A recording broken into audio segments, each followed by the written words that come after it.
Hey curl friends, it's Jazz and I'm back with another tutorial for you. I'm going to try and keep this one nice and short for you, so I'm going to jump right into it, always starting with freshly washed and deep conditioned hair. The product line that I'm going to be using today by my Mielle, I think I'm saying that right, Mielle Organics, their Pomegranate and Honey line, and when I tell you this smells just like candy, I'm not even kidding. This leave-in is pretty thick, a lot thicker than I would normally use, but it's great for a nice braid out, twist out, which is perfect for what I'm doing here. And as always, I can't stress enough to make sure you use your Denman brush or any brush to make sure you're coating your hair entirely with the product that you're applying, because you don't want to just rub your hair on top or rub the product on top of your hair. You want to make sure you are getting through to make sure that each section is coated with the product that you're using. So I'm also going back into my LOC method that I used to use before. Previously, the products that I've been using have coconut oil in them already, so I kind of strayed away from adding additional coconut oil, but I felt like with the braid out, I kind of wanted to go back to my favorite LOC methods. So getting into my styler, I'm going to be using the Twisting Soufflé by the same product line. It's a very thick cream, like a pudding. So I didn't want to coat the entire section. I wanted to get an idea first of how thick it was, if I was going to use too much product, not enough product. So I kind of did it piece by piece to get an idea of how that worked for me, which is a good idea to do because you don't want to coat your entire head with something and not really know how much to use.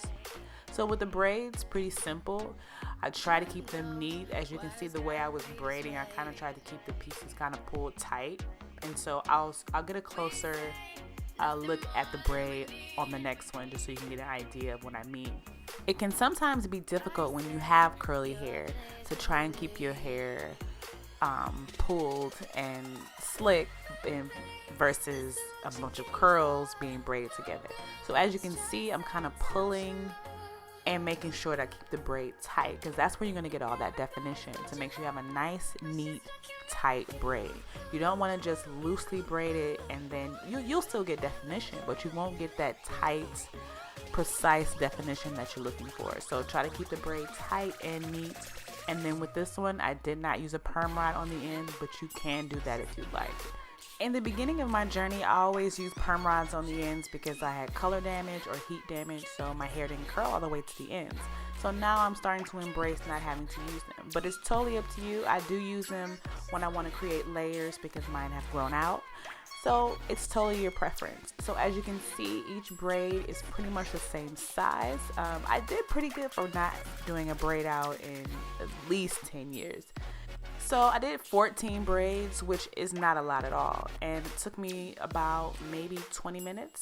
So if you have, like for me, I have fine hair, so like my braids obviously look skinny. So if you have a thicker head of hair and you have 14 braids, they might be a little thicker and you might have an issue with drying time.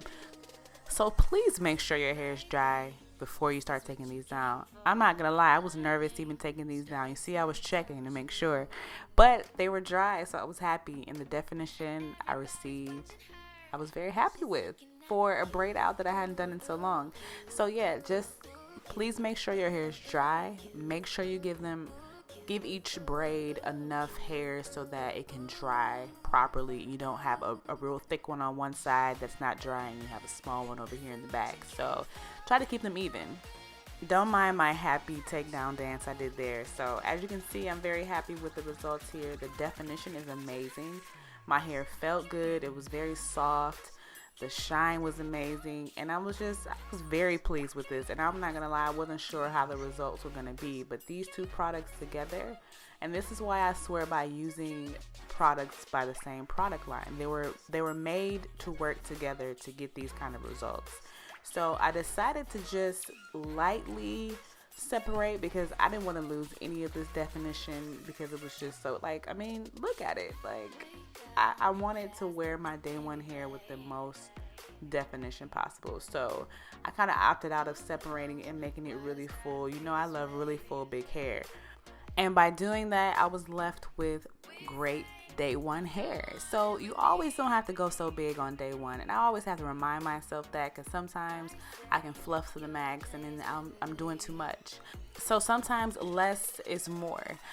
Also, these products, very pleased with. And if you'd like to know more about products and pairing them together and what products give you the best outcome, I do have this great product guide inside my new ebook that I've created for you guys.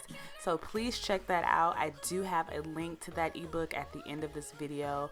Everything about products, hairstyles, routines, maintenance, big chop, color, damage, all of that basics of being natural. And I'm so excited, so please let me know what you think, and also comment down below and let me know what you think about this braid out. Anything I may have left out, please let me know.